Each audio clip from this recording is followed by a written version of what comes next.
여러분, 우리는 예수님의 구속하심으로 말미암아 새 생명을 얻었습니다. 새로운 사람이 되었습니다. 이제는 하나님의 진노의 대상이 아니요 하나님의 백성이고 하나님의 자녀입니다. 우리의 신분이 변화된 것입니다. 이런 신분의 변화는 우리에게 그에 걸맞는 삶을 요구합니다. 12절에 그러므로 너희는 하나님이 택하사 거룩하고 사랑받는 자처럼 긍휼과 자비와 온유와 겸손과 오래 참음을 옷 입고, 거룩하고 사랑받는 하나님이 택하신 자들이 된 우리는 긍휼과 자비와 겸손과 온유와 오래 참음을 옷 입어야 합니다. 여러분, 하나님께서 우리를 선택하셔서 구원하신 것은 우리로 하나님의 사랑을 받고 살도록, 하나님을 닮아 거룩하게 살도록 하신 것입니다. 여러분, 우리가 사랑하면 서로 닮아간다고 하잖아요.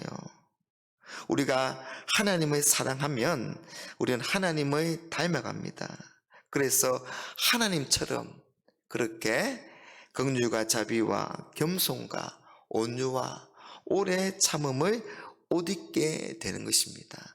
하나님처럼 생각하고 하나님처럼 행동하게 되는 것입니다. 여러분, 옷은 우리가 누구인지를 보여주는 기능이 있습니다. 교복을 입으면 그 사람은 학생이 됩니다. 군복을 입으면 그 사람은 군인이 됩니다. 그런 의미에서 새 사람이 된 우리는 하나님께 사랑받고 하나님을 사랑함으로 하나님을 닮아서 하나님의 성품이 나타나야 합니다. 긍휼, 자비, 겸손, 온유, 오래 참음, 이런 성품을 가지고 13절에서는 서로 용납하고 용서하라고 그렇게 말씀합니다. 누가 누구에게 불만이 있거든 서로 용답하여 피차 용서하되 주께서 너희를 용서하신 것 같이 너희도 그리하고. 여러분, 하나님께서 먼저 우리를 용납하시고 용서해 주셨습니다.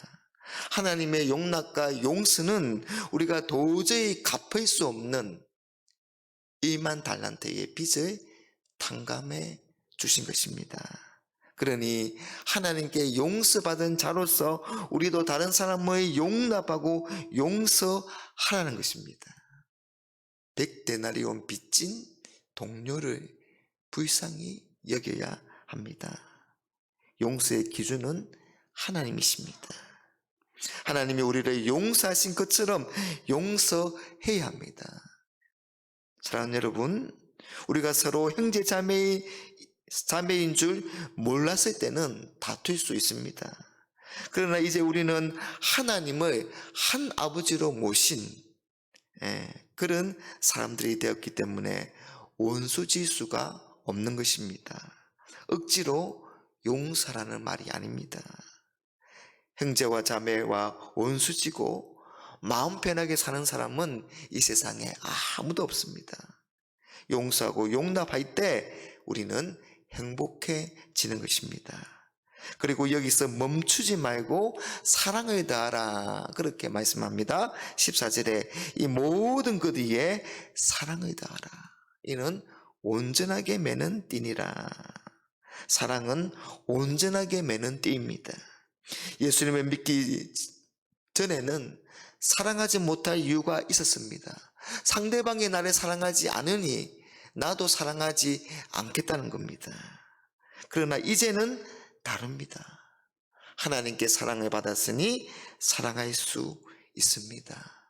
그렇습니다. 여러분, 우리는 그리스도 안에서 사랑받고 사랑하는 사람들입니다. 그런 사랑의 관계로 단단히 묶여져 있을 때, 그러면 하나님이 주시는 평강이 넘칩니다.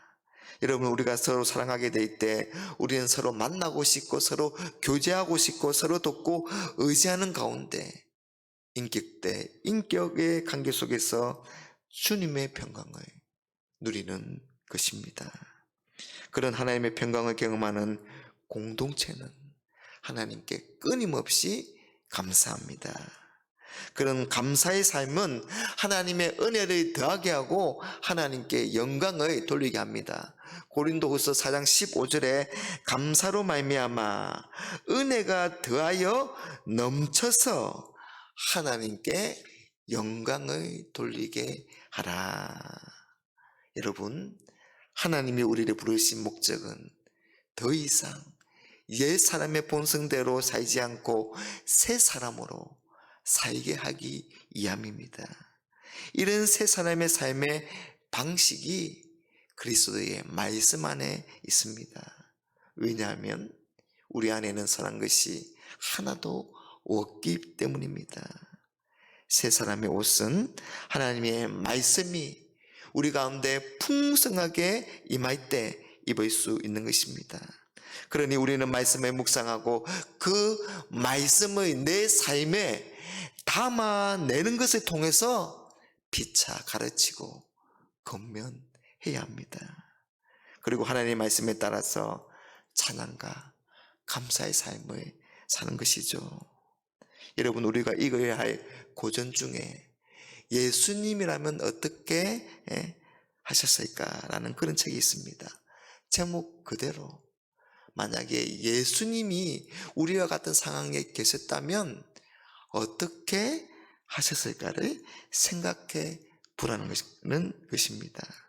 우리 삶의 모든 상황 속에서 예수님이라면 어떻게 하실까라는 질문을 하면서 예수님처럼 생각하고 예수님처럼 행동하라는 것입니다. 사랑하는 여러분, 우리가 무엇을 하든지 예수님의 마음으로 살아가므로 예수님을 닮아서 우리 삶에 새 사람의 합당한 그런 성품과 덕목의 열매들을 주렁주렁 맺으시기를 간절히 바랍니다.